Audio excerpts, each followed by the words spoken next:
Chị khôn.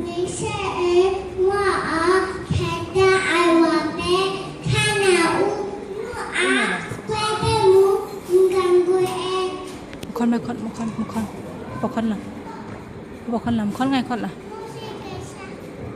Mua xe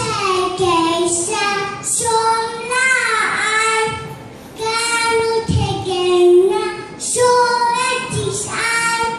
xuống mắt đập bằng lên mà quên ta ca nu đi xa mà Giêsu khăn na mua xe kể xa anh bé họ cả hả đây